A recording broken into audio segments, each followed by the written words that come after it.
Donc, bonjour à tous et à toutes et bienvenue à notre événement aujourd'hui avec Olivier Marboeuf et Stéphane Martelly, présenté dans le cadre de l'exposition Sédiments, les archives comme base fragmentaire, commissariée par Denise Reiner et à l'affiche à la galerie jusqu'au le 1er avril. Mon nom est Robin Simpson et je suis le coordinateur des programmes publics ici à la Galerie Allen. Nous commençons avec une reconnaissance territoriale. Nous reconnaissons que l'Université Concordia est située en territoire autochtone non cédé et que la nation Kanien'kehá:ka est gardienne des terres et des eaux sur lesquelles nous nous réunissons. C'est dans le respect des liens avec le passé, le présent et l'avenir que nous continuons d'entretenir des relations avec les divers peuples autochtones et autres groupes qui résident à Tiohtià:ke et Montréal. L'événement durera 90 minutes et comprend l'intervention d'Olivier titrée L'archive comme lieu spéculatif, suivi par un échange avec Stéphane. L'ensemble déroulera en anglais, mais n'hésitez pas à vous exprimer. L'ensemble déroulé en français, mais n'hésitez pas à vous exprimer en anglais lors de la période de questions. Olivier Marboeuf est auteur, conteur, terricienne et producteur de cinéma originaire de Guadeloupe.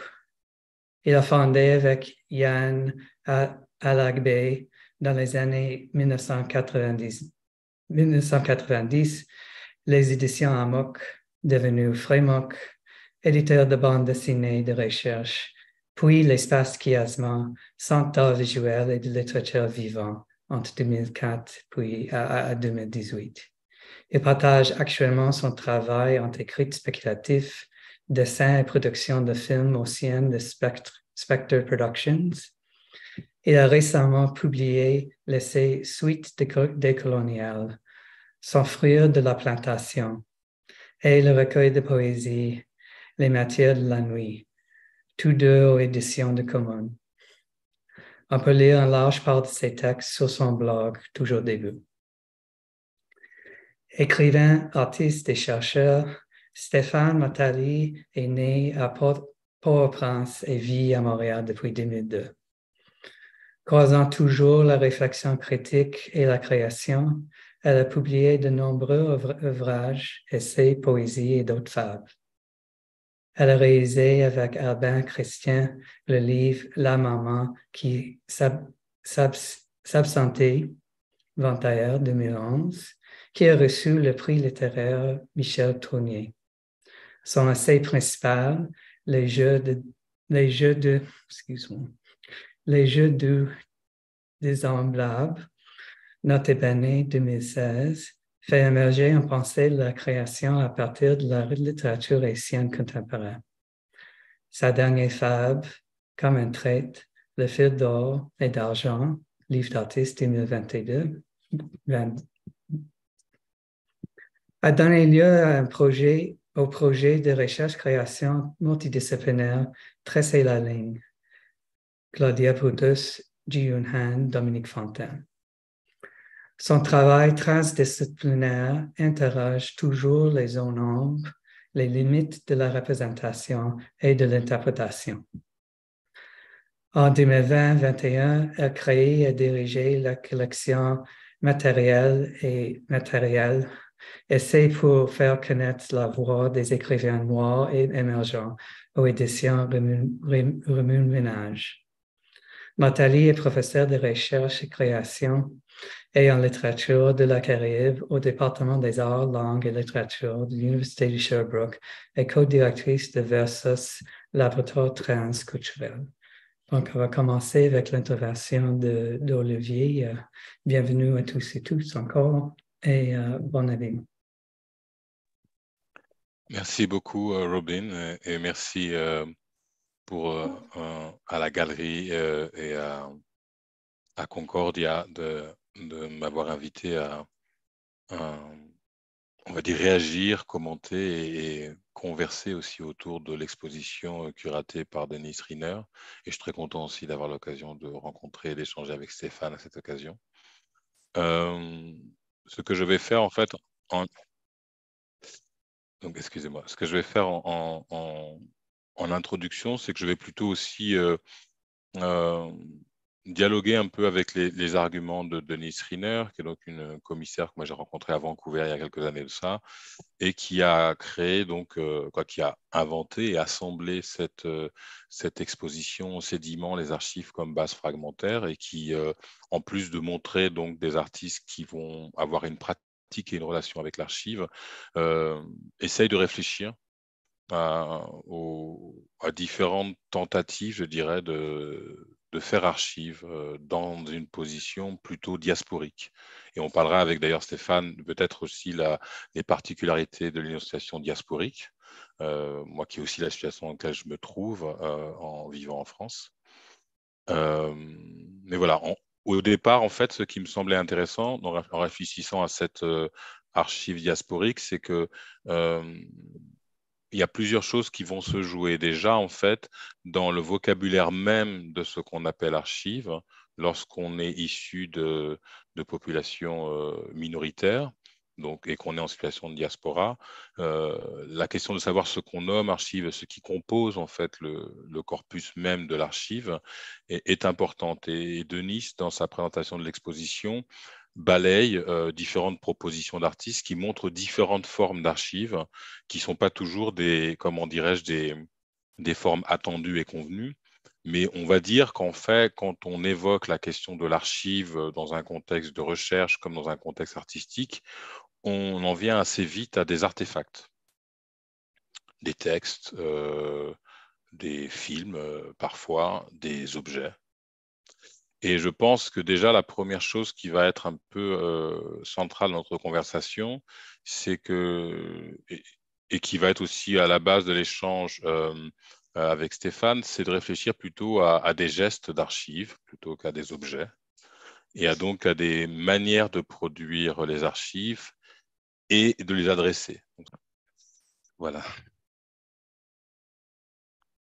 J'ai eu une coupure de réseau ici, mais je suis de nouveau avec vous. Donc voilà, je vais reprendre le fil de ma pensée. Excusez-moi. Voilà, ce que je disais, c'est que il y avait une réflexion qui était apportée par rapport à l'archive comme objet diasporique, au moins de deux manières différentes. D'une part, en fait, réfléchir à sa forme, en fait, et après à son régime d'apparition.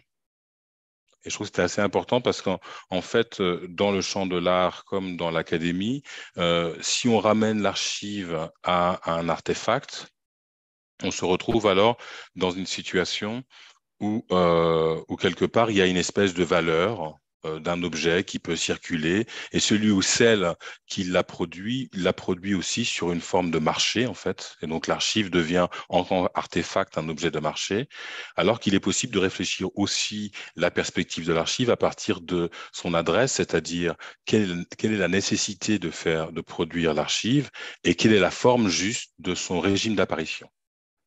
Quelque part, en fait, quand on parle d'archives aujourd'hui, et de nouveau, c'est quelque part un sous-texte qui va être non dit. On parle d'archives et dans l'idée d'archives, il y a la nécessité de faire apparaître des choses. Et souvent, d'ailleurs, on va dire des choses n'étaient pas accessibles, il faut les rendre accessibles. Et c'est aussi un vocabulaire qui est extrêmement répandu, évidemment, dans les archives qui vont concerner des populations minoritaires, minorisées ou en situation de minorité parce qu'elles sont diasporiques, et que cette question de rendre visible ou accessible l'archive passe par-dessus en fait la fragilité de certains contenus d'archives et formes, mais aussi l'adresse. Et donc c'est un peu cette question-là, moi, qui m'interrogeait dans la proposition de Denis Riner, en se disant que on va essayer de réfléchir à la manière dont des archives se produisent, mais il me semble qu'en fait, elles vont se produire, pour résumer ma pensée, de manière différente selon les contextes dans lesquels elles agissent. Et donc, l'archive n'a pas vocation, dans une situation minoritaire, à prendre tout le temps la même forme selon l'espace d'énonciation et le type d'adresse qu'on lui donne. Et donc, j'ai parcouru en fait l'exposition. Alors, il se trouve que pour être aussi tout à fait transparent, il y a 2 films de l'exposition que j'ai été amené à produire en tant que producteur de films. Le film Spare Wheel de Philippa César et le film de Louis Anderson qui est présenté dans l'exposition. Ce qui est d'ailleurs aussi un élément assez intéressant parce que ce film est devenu au final le prologue d'un film plus long qui s'appelle Ouverture et qui est co-réalisé à 10, donc avec 8 performeurs haïtiens, avec Louis et avec moi. Et donc finalement, dans l'exposition, on montre ce prologue qui est réalisé par Louis et qu'il a écrit et qui est tourné dans le Jura en fait, alors que la suite du film est tournée en Haïti, montrant qu'en fait toute mise en visibilité d'archives peut aussi, selon le choix qu'on fait, porter une ombre sur un autre aspect de l'archive. Et que ce processus même de mise en récit de l'héritage haïtien, et là il s'agit d'une spéculation autour du retour du fantôme de Toussaint Louverture, commence à se raconter d'une manière, d'un point de vue qui est plutôt européen, et poursuit par se raconter d'un point de vue aussi situé en Haïti. Et donc le film Ouverture, lui, quelque part, a cette forme hybride où il associe en fait les différentes manières d'accéder à l'histoire de Toussaint Louverture. Alors que peut-être qu'en ne montrant pas le film entier, on ne montre pas, j'ai presque envie de dire, quelque chose qui me semble très intéressant à considérer, c'est qu'une archive, c'est aussi un point de vue. Donc il ne s'agit pas d'un objet objectif, il n'y a pas de matériau qui n'est pas en fait énoncé et donc dirigé dans une certaine attention et qui ne va pas porter, j'ai envie de dire, presque l'accent en quelque sorte du locuteur. Je prends ici les termes d'accent pour aller dans la direction de l'oralité, mais l'accent peut être aussi une manière d'incorporer l'archive et donc une corporalité de l'archive. Ici encore, je souligne ce point de corporalité de l'archive pour essayer de souligner que pour moi, le corps du conteur et de la conteuse d'archives va affecter l'objet archivé et donc transmis. Et donc, dans tous ces cas-là, en fait, il s'agit de sortir en quelque sorte l'archive d'un objet qui serait mort et qui serait figé pour l'emmener quelque part dans l'idée d'un objet transactionnel et peut-être aussi dans un espèce de paradoxe qui n'en est pas un dans les épistémologies afrodescendantes et afrodiasporiques, pour emmener l'idée que l'archive nécessite une forme d'imagination.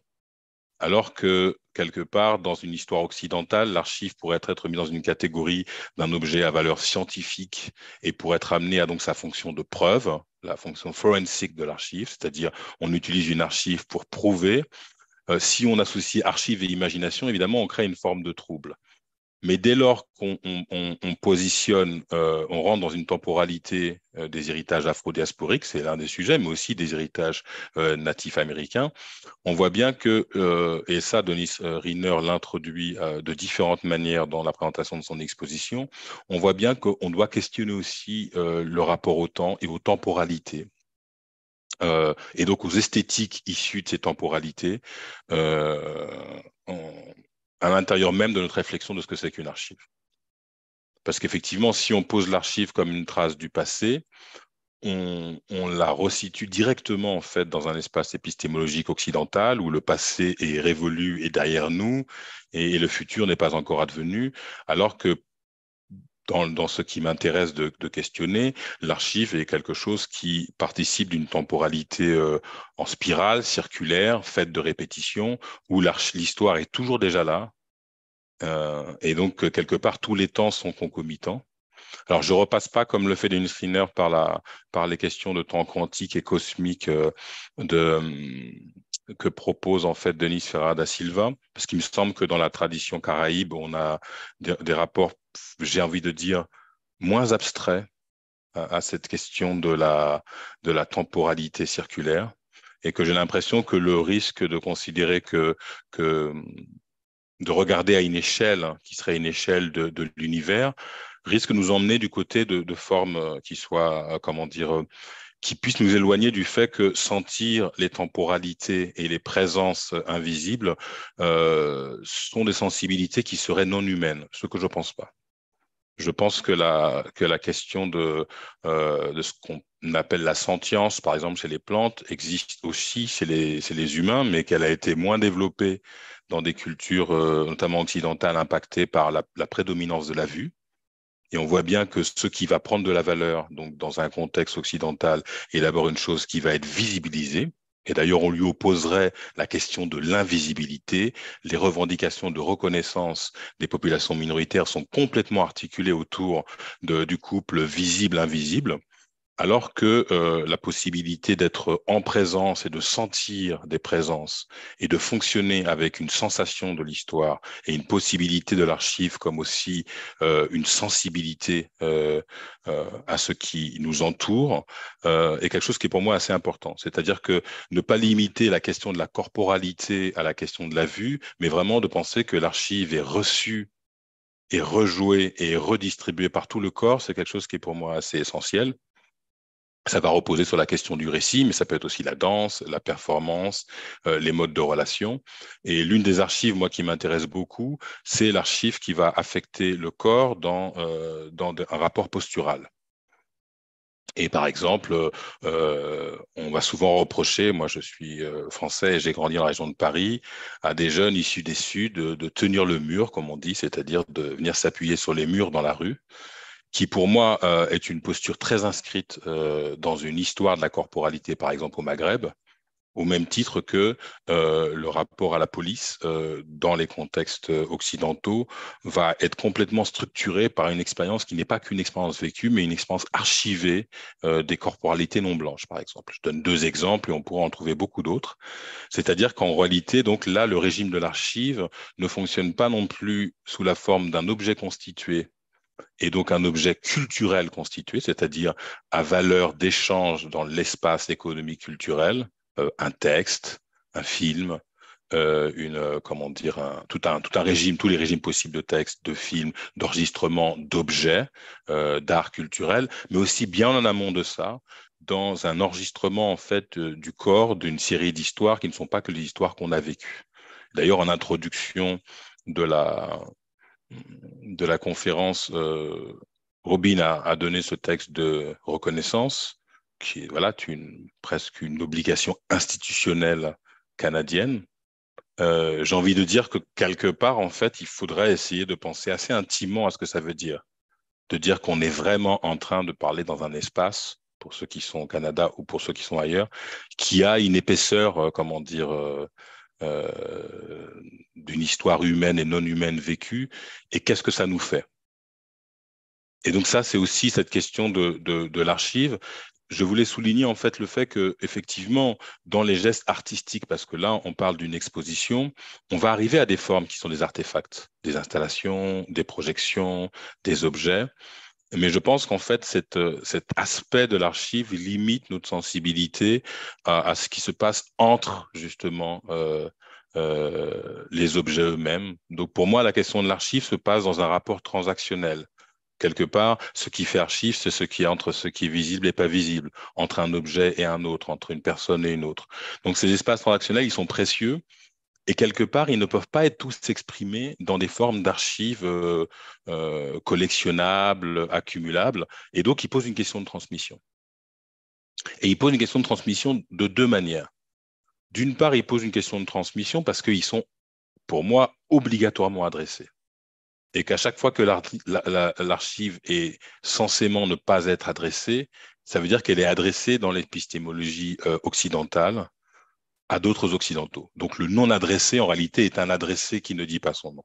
Donc il vaut mieux, à la rigueur, aller directement au fait de dire qu'elle est toujours adressée. Et donc, quelque part, certains s'y reconnaissent. Un chercheur ou une chercheuse qui va dans un espace d'archives occidental et qui a été éduqué dans cet espace-là, c'est-à-dire ses rayonnages, ses fiches, ses organisations, ses nomenclatures, ses systèmes de recherche, se sent adressé, en fait. C'est une forme d'éducation. Tu vois. À l'inverse, en fait, l'archive minoritaire et diasporique va produire d'autres adresses. Et donc, ces autres adresses-là, elles sont importantes d'être travaillées. On va en discuter juste après aussi avec Stéphane. Mais il me semble que c'est intéressant de deux manières, parce que d'une part, l'archive étant adressée autrement, elle n'est pas forcément adressée à tous, et que la situation diasporique, si on la prend dans sa particularité, est aussi une situation de fragilité. Et on oublie donc que l'adresse, donc l'émergence ou la production ou la mise en circulation de l'archive, ici, s'oppose à un des paradoxes, c'est que l'espace dans lequel peut apparaître l'archive n'est pas sûr.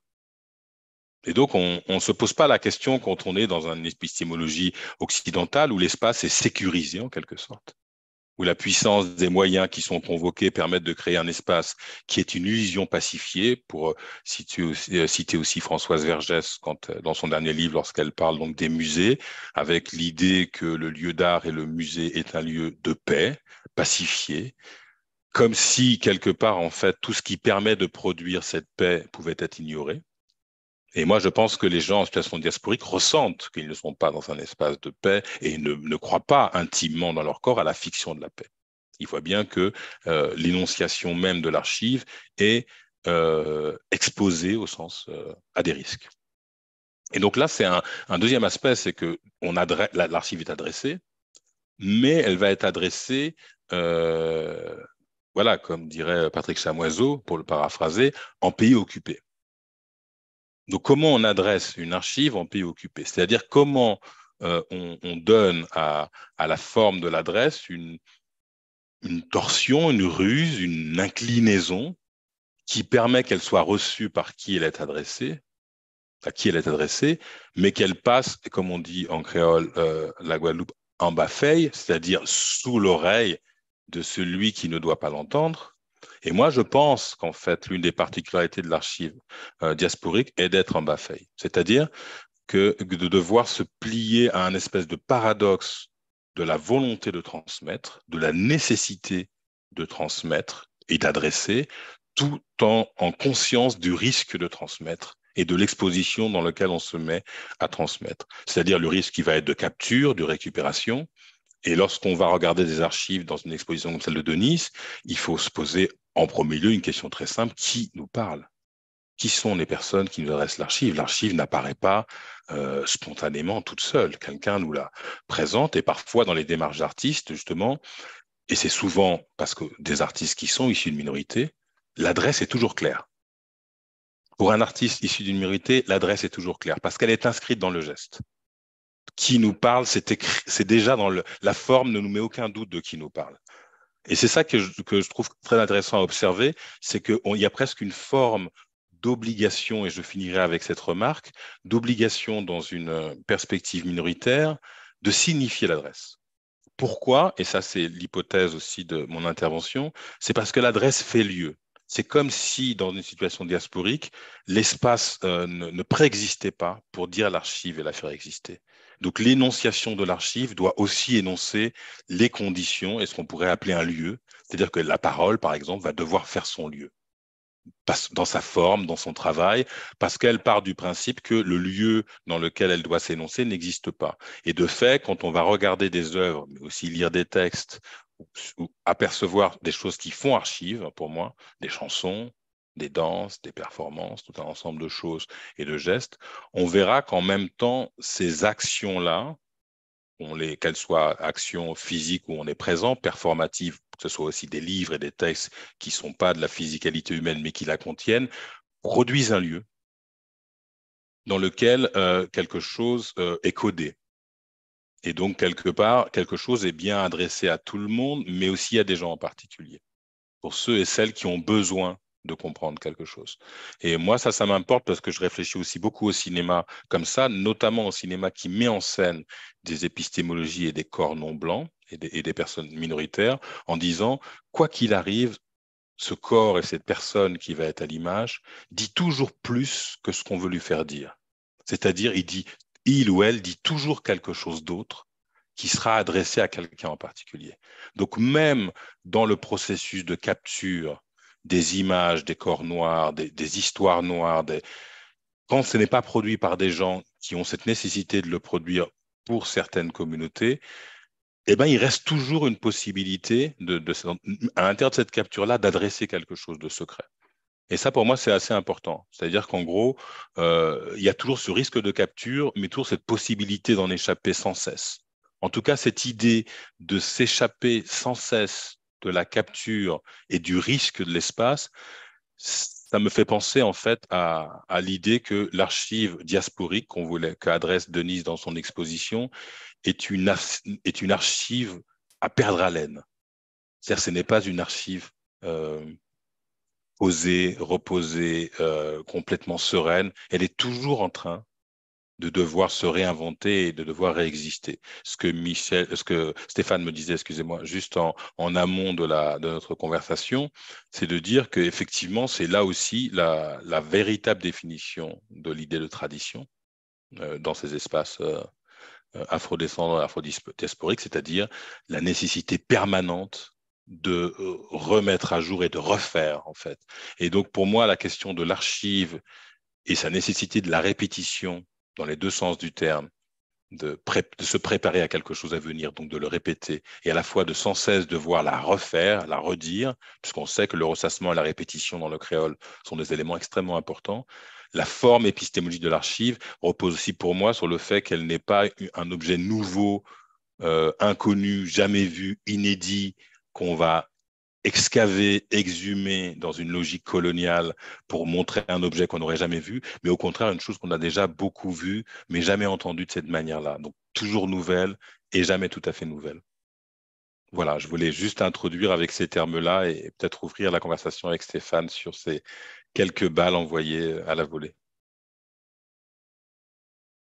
Bien, merci beaucoup, Olivier. Bon, déjà, j'ai l'impression que le public de cette conversation est arrivé presque au milieu de la conversation, puisque nous avions commencé à secouer un ensemble, un ensemble de définitions un peu avant qu'il n'arrive. Mais j'aimerais revenir donc sur ces choses que nous avons secouées et dont tu t'es vraiment merveilleusement emparé dans ce que tu nous proposes comme parcours et questionnement.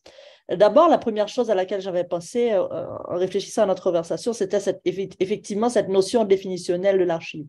Parce que je crois qu'il faut commencer par secouer cette chose-là. Quand on parle d'archives, quand on parle d'archives minoritaires, pour moi, c'est comme s'il manquait une question qu'on n'avait pas posée. Il y avait un non-dit avant cette question de l'archive minoritaire, qui est la définition même de l'archive. Et donc, c'est ce que je t'avais proposé quand nous avions commencé à en toucher un mot. Mais un peu dans la lignée de ce que tu disais au sujet d'une forme de transgression qui existerait dans l'archive elle-même, j'aimerais poser aussi cette idée de malentendu. Je pense qu'il y a des malentendus définitionnels importants et beaucoup plus considérables qu'on ne peut les imaginer quand on est dans une langue partagée ou qu'on a l'impression de dire la même chose. Mais souvent, de plus en plus fortement, j'ai cette impression que quand nous discutons d'archives, quand nous discutons de création, nous parlons entre perspectives occidentales et puis perspectives non occidentales, parfois majoritaires, parfois minoritaires. Nous ne parlons pas exactement du même objet. Et il y a quelque chose de très intéressant dans ce malentendu, parce que c'est ce malentendu qui finalement permet que les choses signifient au moins doublement.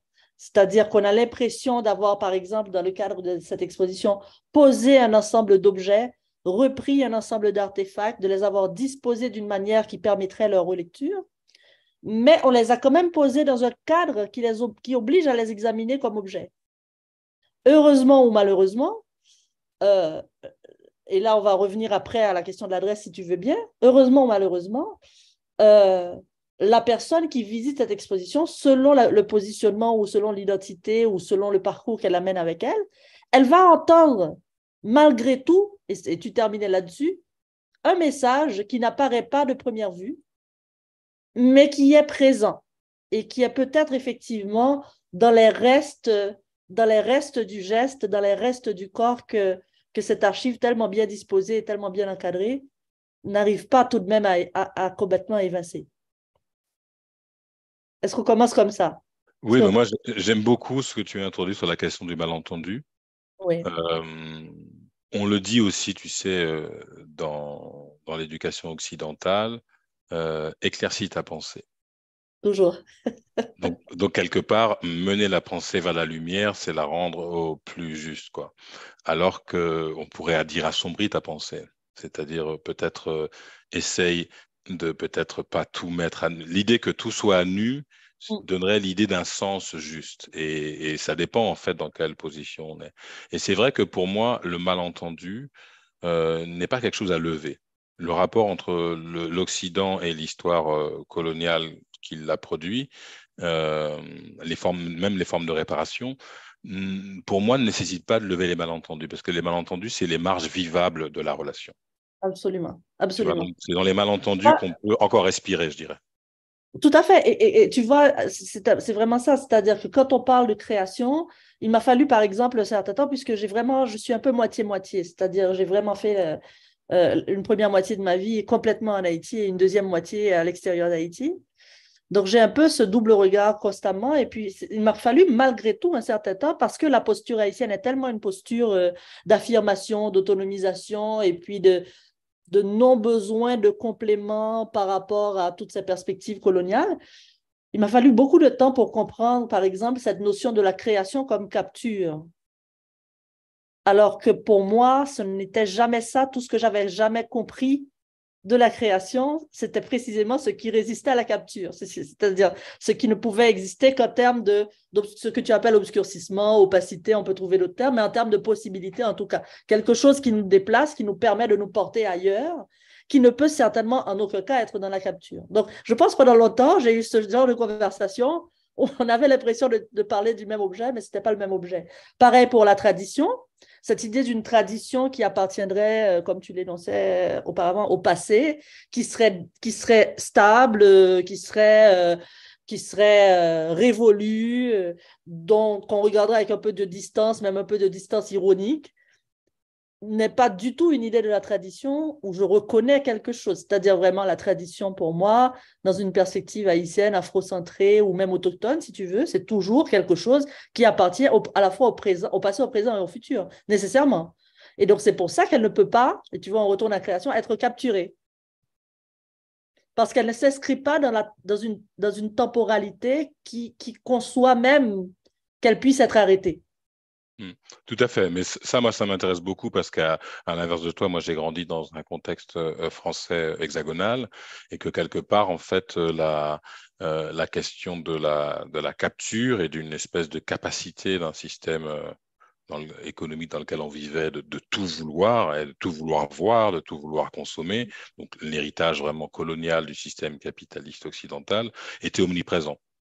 Finalement, il y a une espèce de mise au banc d'une partie de la société, mais un désir de tout consommer de ce qu'il ou elle pourrait produire de valable, quoi. Donc, une espèce de sentiment qu'on est exposé à la fois au risque de mort dans une espèce de système nécropolitique, mais aussi exposé comme des matériaux d'extraction qu'il faut pouvoir s'en défendre et qu'effectivement, et ça c'est un parcours de vie, on passe forcément, notamment plus jeune, dans un moment où la question de la tradition serait cette espèce de refuge imprenable. Et comme tu le dis, en se trompant, c'est bien la bonne idée, mais c'est pas la bonne approche. C'est-à-dire que la vision conservatrice de la tradition ne permet pas du tout de la protéger, tandis que une vision transformatrice et complètement performative de la tradition, là, effectivement, d'abord, tu la reprends pour toi-même et tu n'es pas en train de la penser par rapport aux autres, mais elle devient effectivement quelque chose qui est imprenable, parce que toujours en train de se transformer.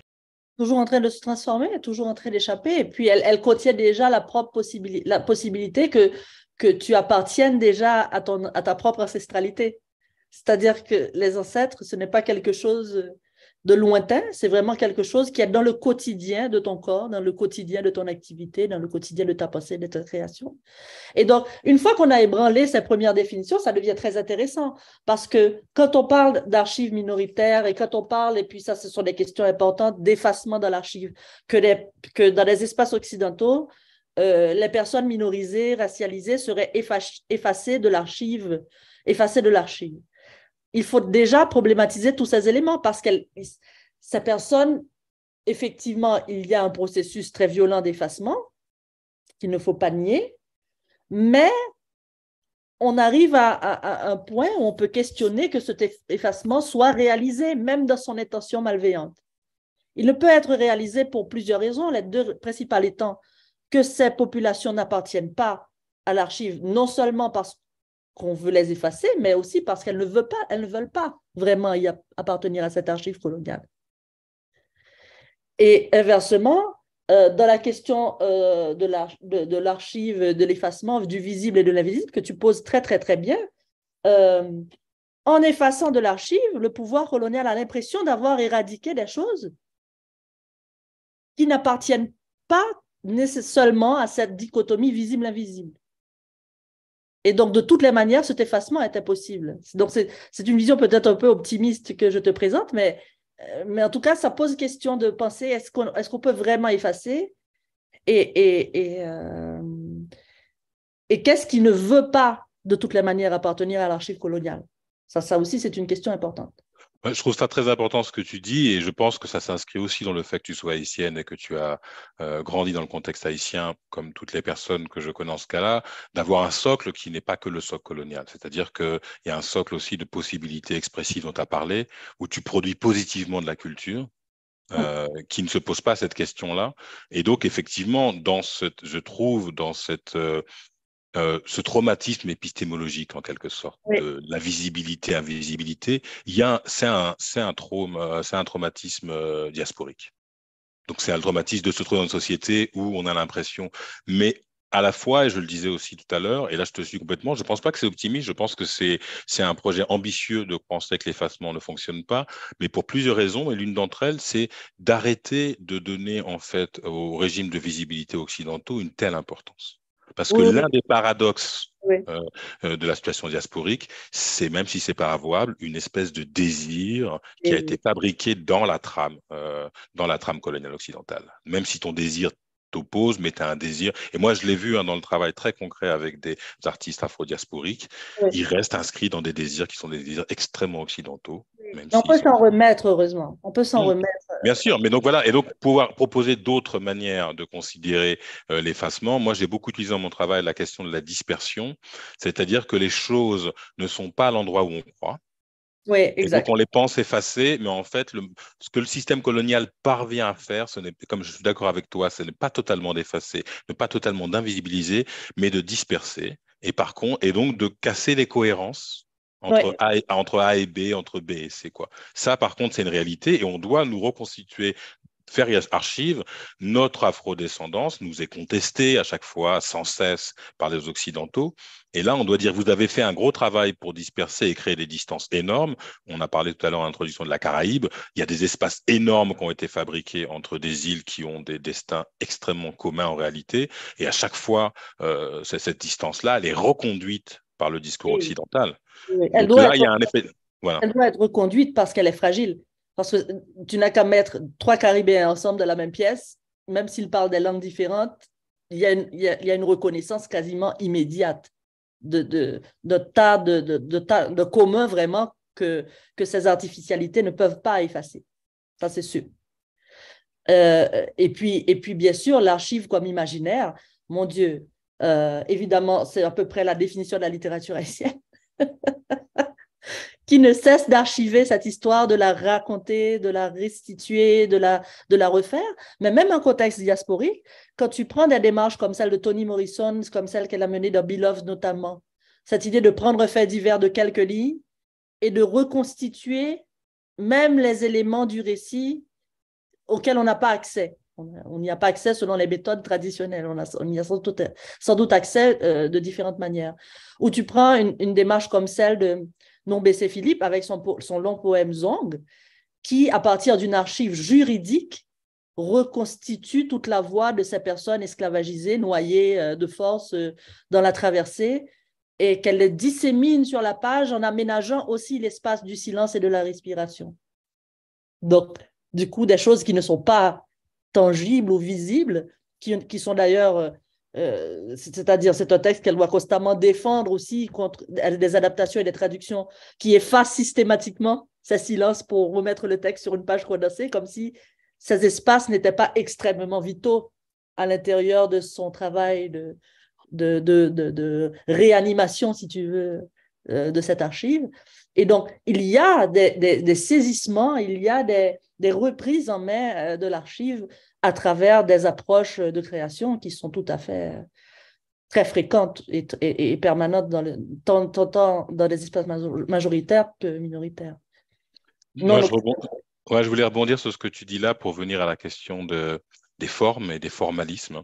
Parce que je pense que l'un des paradoxes, et là ça va être vraiment aussi lié, moi j'ai fait un parcours dans les arts visuels et l'art contemporain, l'un des paradoxes après de l'archive, c'est qu'elle a une séduction formelle. Un beau film 16 mm, un beau papier avec une écriture manuscrite, tout ça. C'est un truc inavouable. Et donc, et c'est important parce que quand tu racontes cette histoire de ce poème avec ces blancs, on montre qu'en fait, il y a tout un travail qui n'est pas lié qu'au sujet, mais qui est lié au formalisme de l'archive, dont je pense que les artistes et auteurs afro-descendants n'ont pas tous saisi en fait les enjeux. Tu as cité des exemples, on pourrait parler de Saadia Hartman aussi dans l'espace. Voilà, là il y a une compréhension qu'il ne s'agit pas simplement de trouver des sujets minoritaires, mais d'essayer de trouver des formulations de minoritaires. Alors formulation au sens des esthétiques, hein, ça peut être tout un ensemble de choses, mais que ça c'est assez important.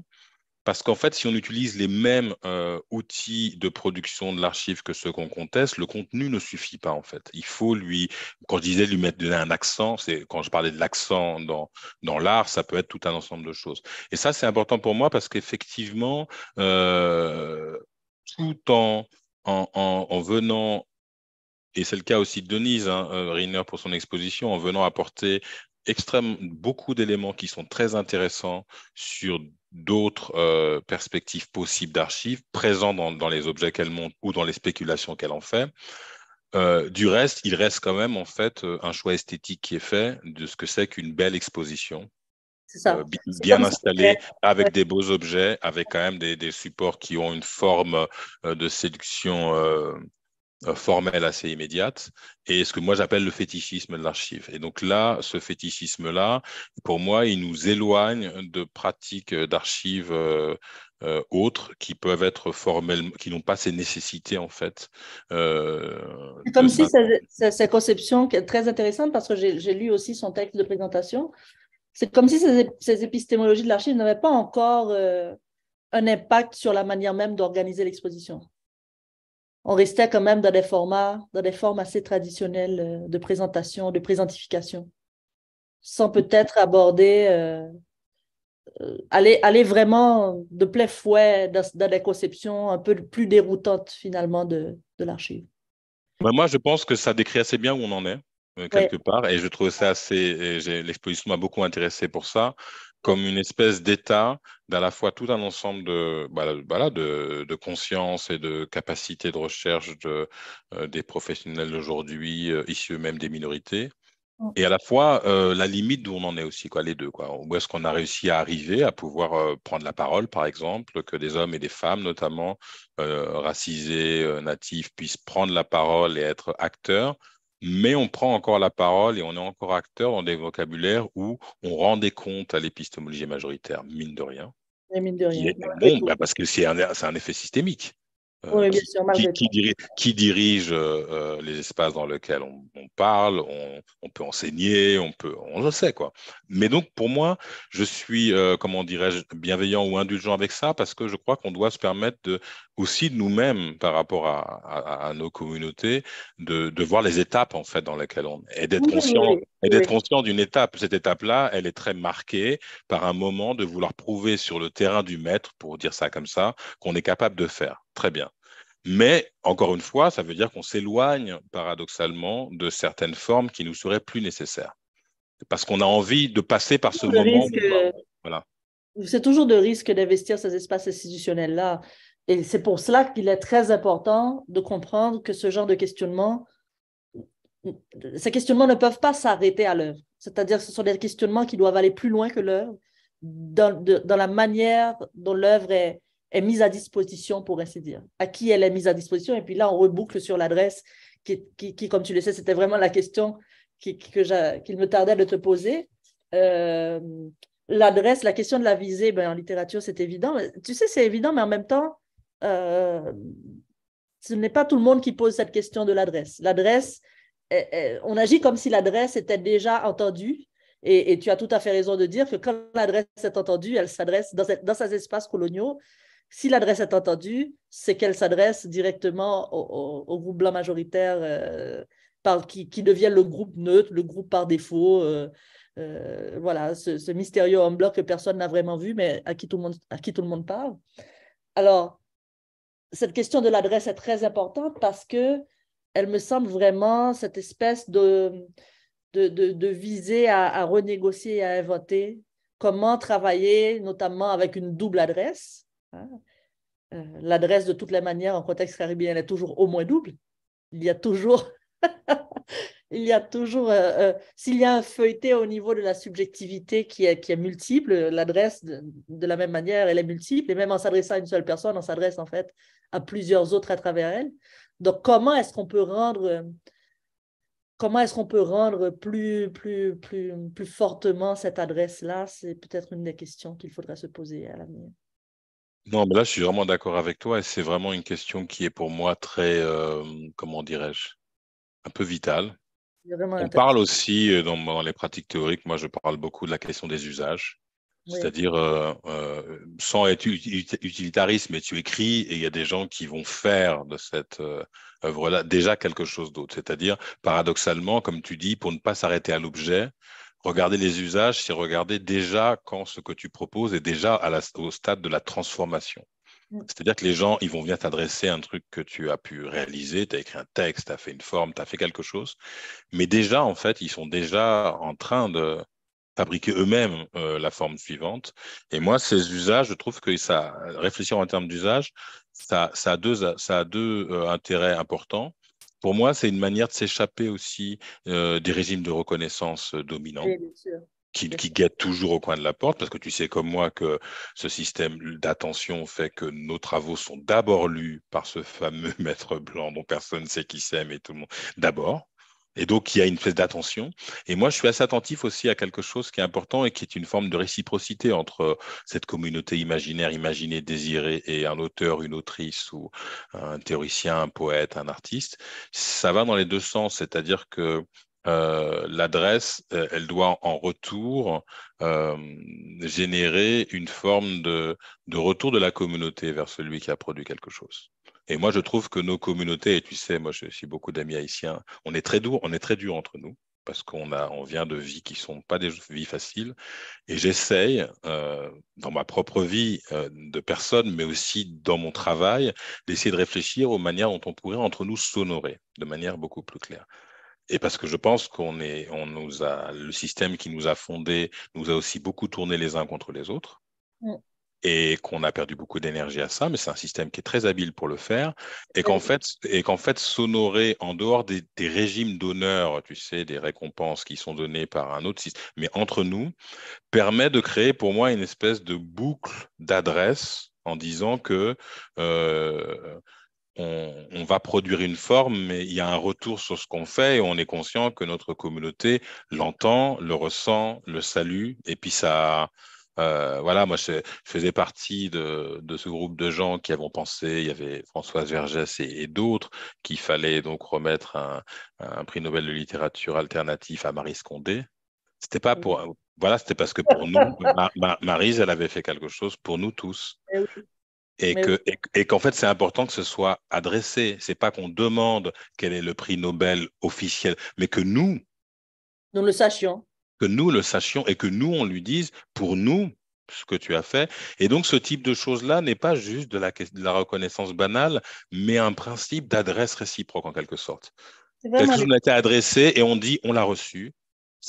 Ça nous a nourris, ça nous a servi.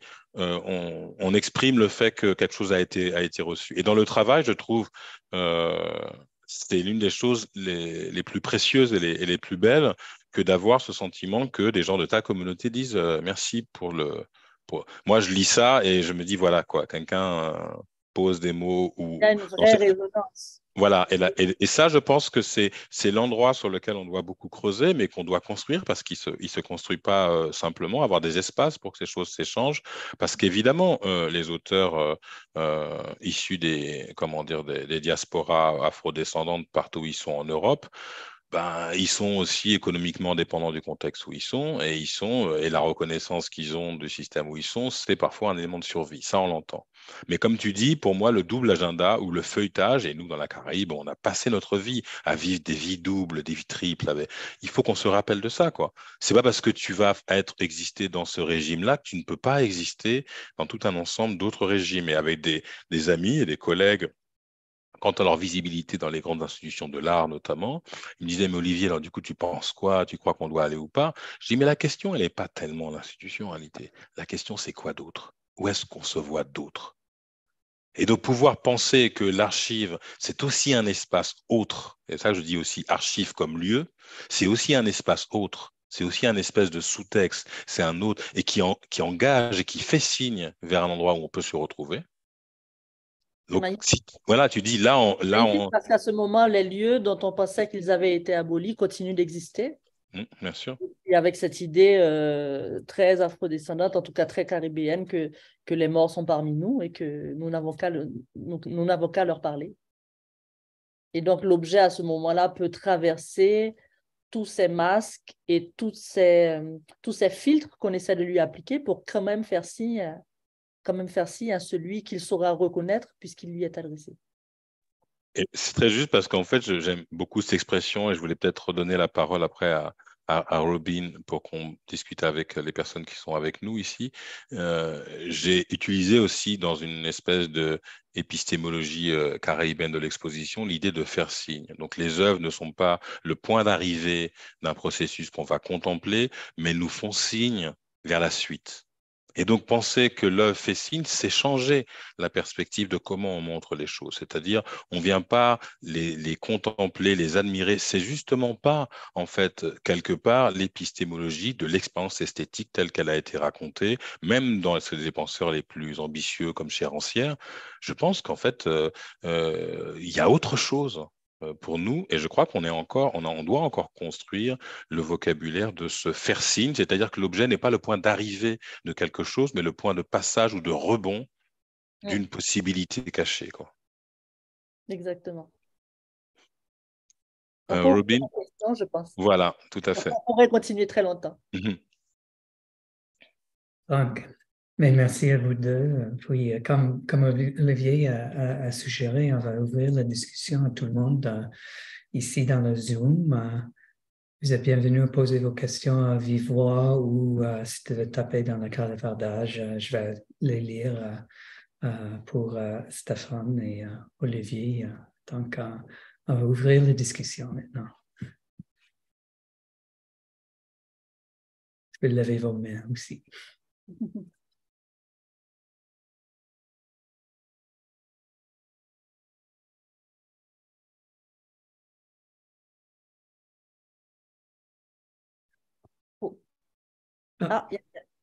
Voilà.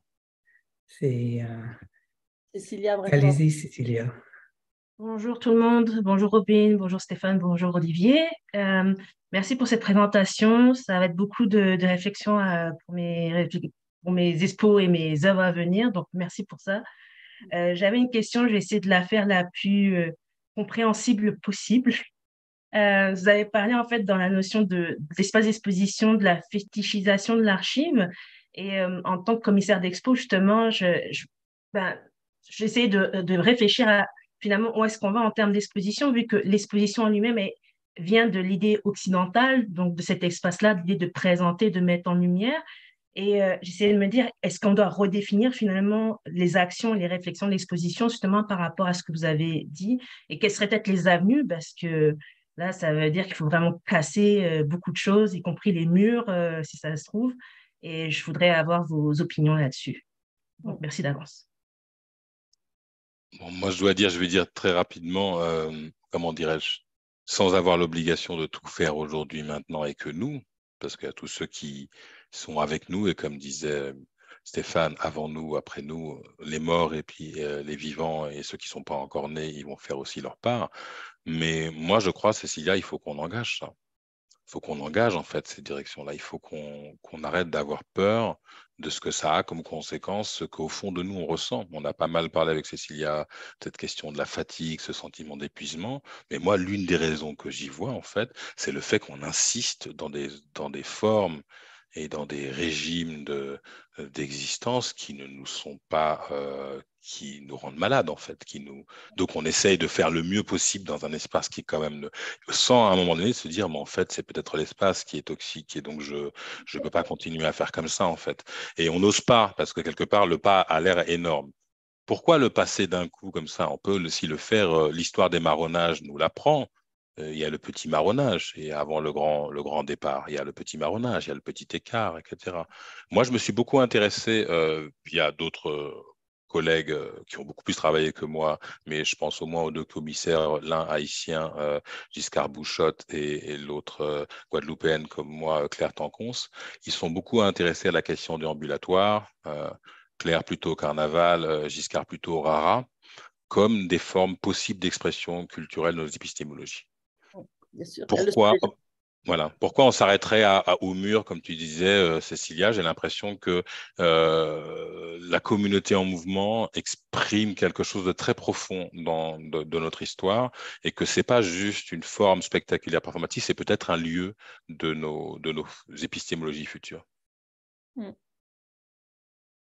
Mais peut-être pour compléter, Cécilia, j'ajouterais simplement que peut-être examiner ces deux plans-là. D'abord que en termes d'occupation de l'espace, ce que nous pouvons aménager produit déjà cet effet-là. Encore une fois, c'est le truc du malentendu et du double message. C'est-à-dire que ces effets sont déjà là. Maintenant, la question devient peut-être comment est-ce qu'on peut accentuer ces effets-là? Comment est-ce qu'on peut leur donner de l'écho et davantage d'impact? Et comment aussi faire pour échapper à ces différentes contraintes installées par des conceptions plus occidentales de choses comme l'exposition, l'archive, l'œuvre, etc. Donc, si on arrive à comprendre un peu le fonctionnement de ces éléments ou la manière dont on peut, de manière définitoire vraiment, agir sur leur reprise, je crois qu'on arrive déjà à des choses intéressantes.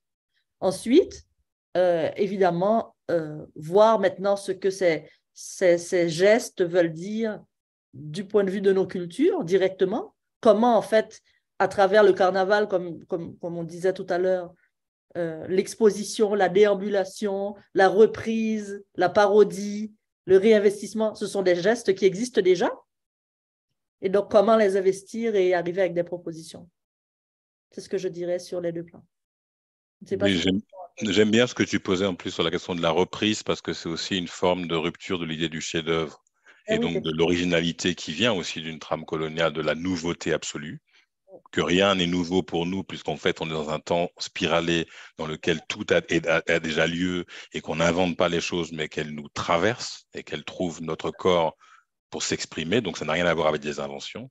Et ça, je trouve que c'est assez précieux. Et l'autre chose qui rejoint dans l'autre sens ce qu'on s'est déjà dit, le déjà là n'est jamais neutre, quoi. Donc l'espace d'exposition tel qu'il existe aujourd'hui, il a été produit par certaines personnes à certains desseins.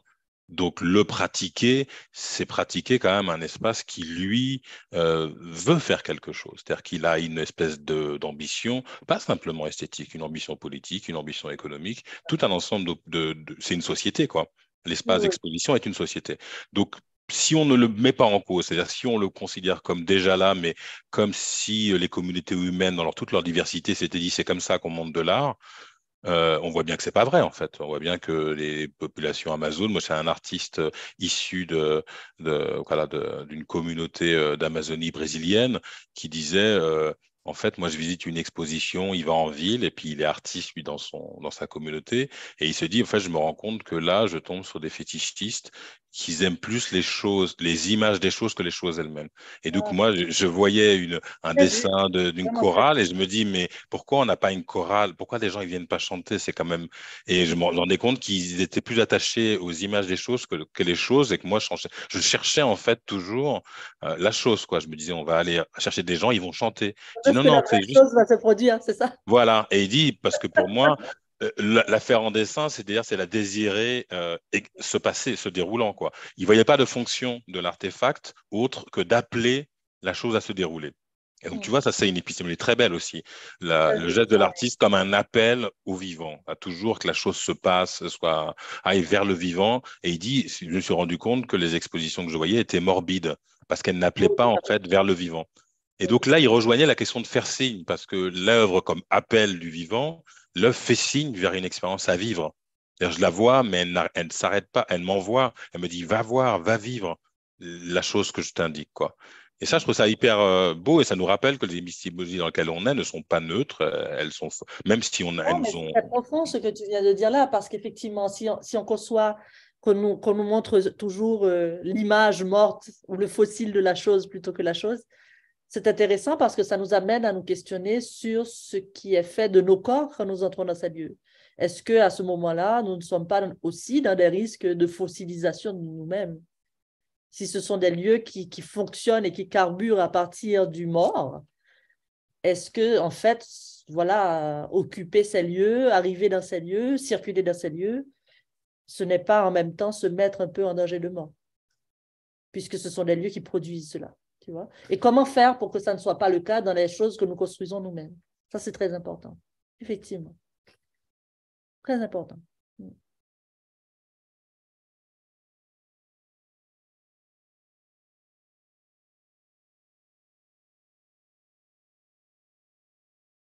Ce que tu me disais tout à l'heure aussi, Olivier, me faisait penser beaucoup, ça fait la deuxième fois que j'y pense, et puis on n'a pas le temps de le dire parce qu'on n'a pas le temps de tout dire, mais au spiralisme de Franck Etienne. Et à ce moment-là, qu'est-ce qui est reconnu aussi? Voilà une autre question. Qu'est-ce qui est reconnu comme savoir? Bien sûr, on peut lire Franck Etienne comme l'écrivain absolument génial qu'il est, mais c'est une œuvre qui est savante, profondément.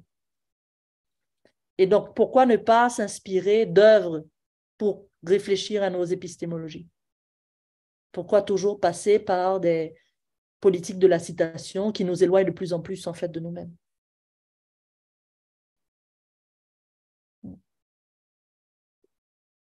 Je vais faire un commentaire. Ça va? Oui. Vous m'entendez? Oui, je suis entièrement d'accord avec vous. Je trouve, même si je programme ce lieu, je le trouve très problématique. Et d'ailleurs, une exposition comme celle-ci, tout ce que vous dites sur justement, c'est la contrainte de l'espace d'exposition qui est ancrée profondément dans une épistémologie dominante. On ne peut pas s'en sortir. C'est là, du fait que le lieu est toujours à part, on entre dans ce lieu et les gens fonctionnent selon un régime de visualité. Hein? Et c'est ça, en fait, qui vient affaiblir finalement même les intentions de la commissaire. Hein? Et puis, ce que je trouve intéressant, c'est que on ne l'a pas mentionné, mais et vous ne pouviez pas le voir, mais dans la proposition de Denise, il y avait aussi une performance qui a eu lieu samedi de cette danseuse et chorégraphe Justine Chambers. Et justement, elle a fait cette performance danse à l'avant de la galerie. Toi, Stéphane, tu vois un peu où je veux dire, à l'avant, devant une grande vitrine que nous avons qui fait face à un atrium. Alors, elle a fait ça dans cet entre-espace et tout le public est à l'extérieur de cette grande vitrine. Alors, et c'est intéressant parce qu'elle travaillait cette mémoire, si vous voulez, un peu cette expérience incarnée de la danse en ligne Electric Slide. Donc, elle a performé le long, dans une espèce de long couloir, à l'aller et au retour. Et c'est intéressant parce que justement, vous mentionnez ça, c'est le geste qui apparaît et disparaît immédiatement. Donc là, ça ne peut pas devenir artefact. Mais moi, j'assistais comme tout le monde, mais même là, du fait que ça a lieu dans une galerie, dans un lieu universitaire et tout ça, il y a quelque chose qui transforme en artefact. Et je me pose la question, est-ce que il aurait fallu envisager un autre lieu, ou même pas un lieu, mais quelque chose de pas nommé, là. C'est ça que... Et je pense que vous faites allusion à ça un peu. Oui. Mais en fait, moi, j'ai visité l'exposition hier, et puis il y a eu une anecdote intéressante par rapport à l'œuvre de, je pense que c'est Sandra Booster. Oui, oui. qu'il y a un texte qui explique qu'il y a une bouteille avec des herbes dedans. Hein. Donc, les Caribéennes ont déjà une représentation quand je dis cela. Ce qui est intéressant, c'est que en fait, cette bouteille était comme une espèce d'héritage d'Haïtiens exilés à Cuba. Et il y avait un texte qui expliquait ceci, d'où elle provenait. Mais le plus intéressant, c'est que des étudiants d'origine haïtienne, même nés en diaspora, arrivaient devant cet objet et le reconnaissaient immédiatement. Et donc, oui, il y a ces lieux qui créent de l'artefact, malheureusement, comme vous disiez, Michel, comme tu disais, Michel. Ça crée de l'artefact, ça crée de la fossilisation des objets et des corps, mais en même temps, ces représentations, ces objets, ces corps sont constamment en dissidence vis-à-vis de ces lieux. Et ce qui fait que des rencontres comme celle-là sont quand même possibles. Ce qui ne veut pas dire qu'il ne faudrait pas agir pour que ces lieux soient moins des lieux de mort, mais il faut voir que malgré cet élan, ces cultures qui ont survécu finalement à toutes ces modalités d'oppression, d'effacement, continuent de fonctionner comme elles doivent fonctionner.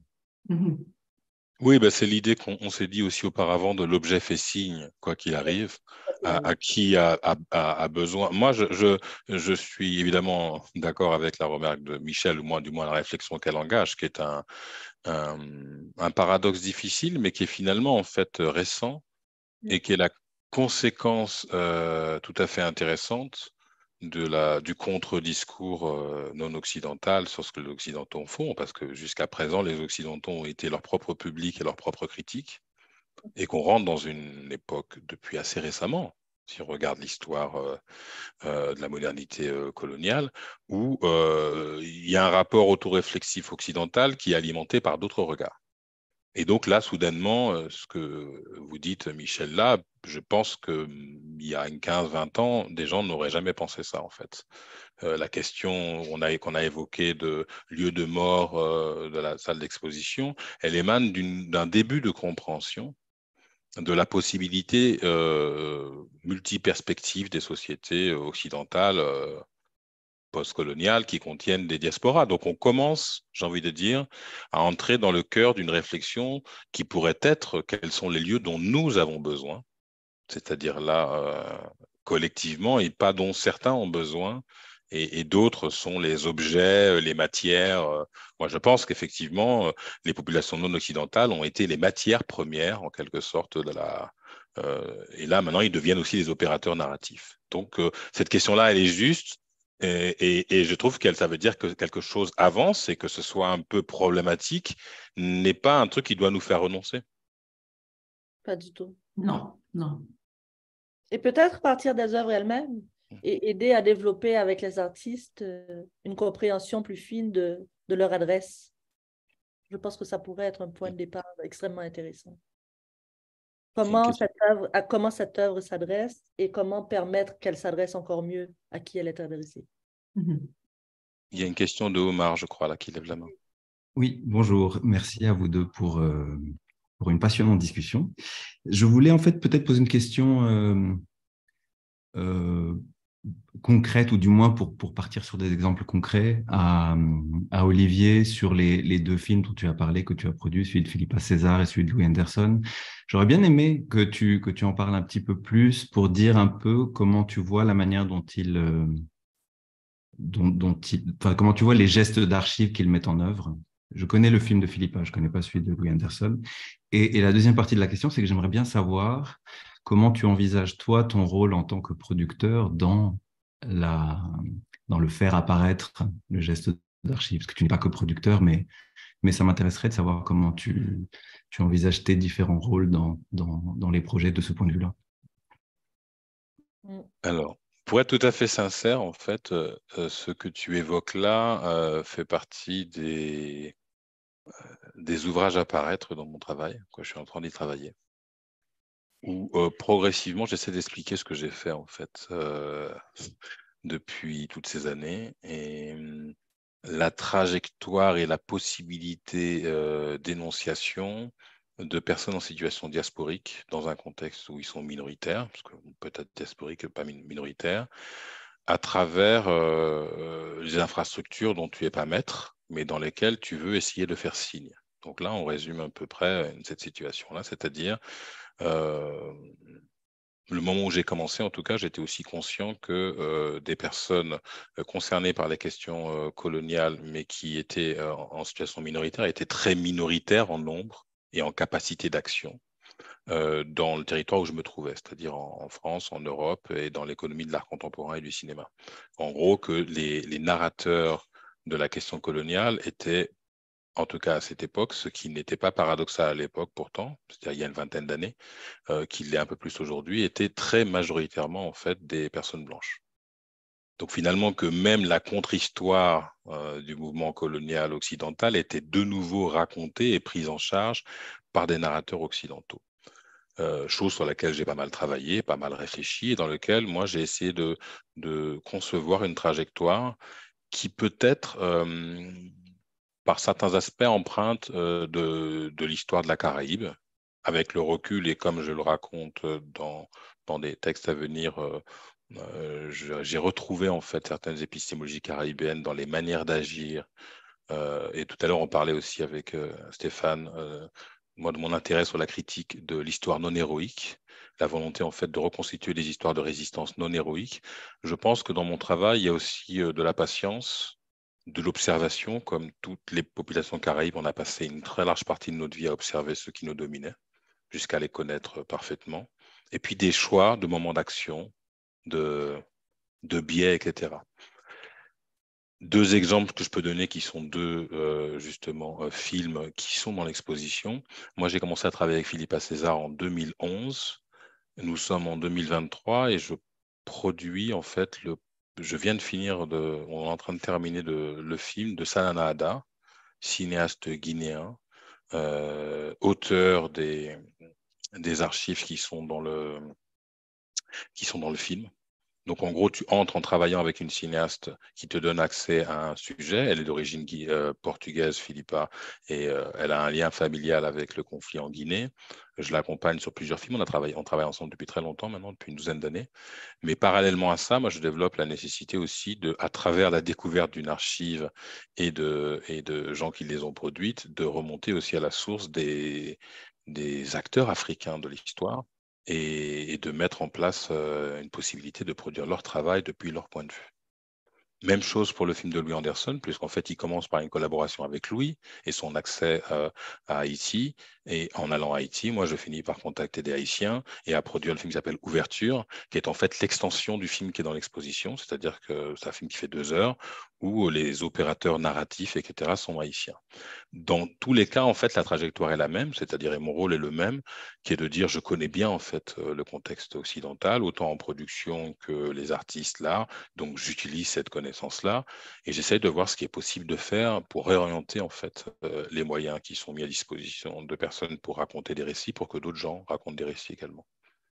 En général, avec le consentement des gens avec qui je travaille, parfois sans. Donc ça, c'est l'histoire des Caraïbes.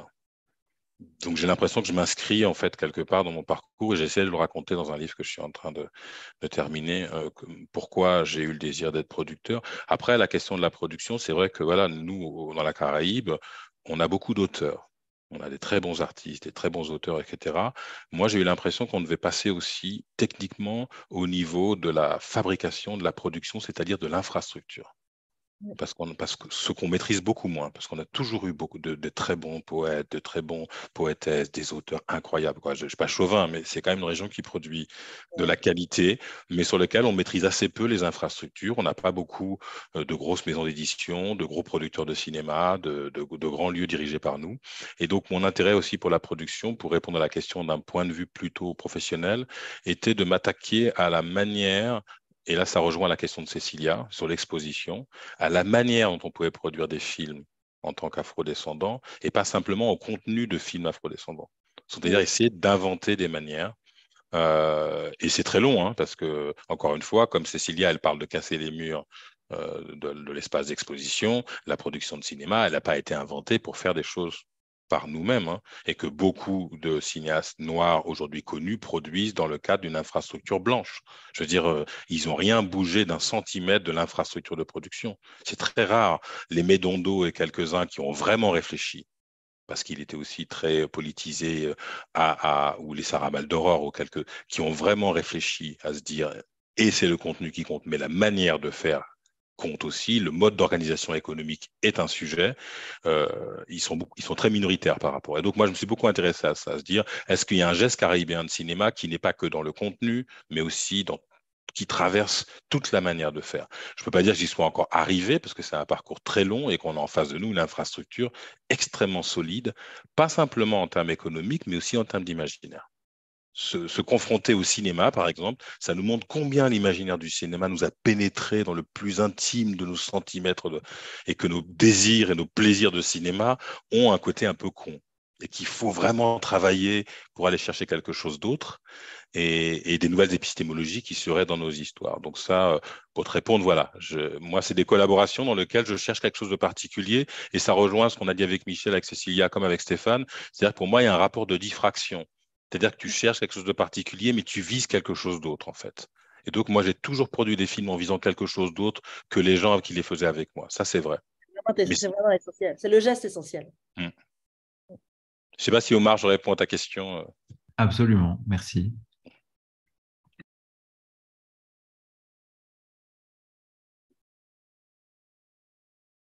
Et d'ailleurs, peut-être en complément, pour peut-être aussi parler d'une société à venir, en transformant parfois le point de vue des gens avec qui j'avais travaillé en faisant ça. Donc ça, c'est le truc le plus beau, mais ça ne marche pas toujours. Et parfois, on est en désaccord.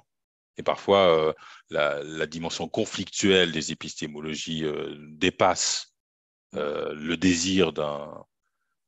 mais à l'inverse, avec des gens, et ça va être le cas avec Philippa, par exemple, où quelque part, ça leur fait reconsidérer, en fait, y compris leurs pratiques.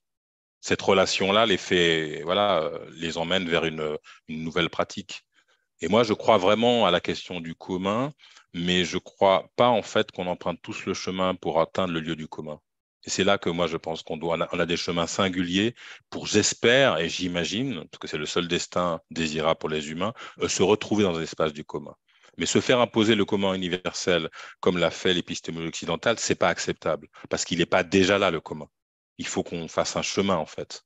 Donc, des fois, le chemin, on se retrouve avec des gens, et moi, j'ai eu beaucoup de plaisir dans des collaborations à me retrouver avec des gens sur lesquels il y a dû avoir des divergences. Et puis, Il faut les laisser s'exister, les divergences, pour se retrouver plus tard en disant, bah, tiens, finalement, moi, par un autre biais, je comprends ce que tu voulais dire. Oui, mais pour cela, il faut permettre que ces lieux de conversation, on puisse les tolérer comme espace de conflit ou même d'affrontement, mais voir que ce ne sont pas des horizons indépassables, en fait, une fois qu'on renonce à l'étroitesse de nos postures. Je crois que Robin, on est quasiment on time. Donc, tu es le maître du temps. Donc, Exact. Donc, je vous remercie, Stéphane et Olivier, pour cet riche échange.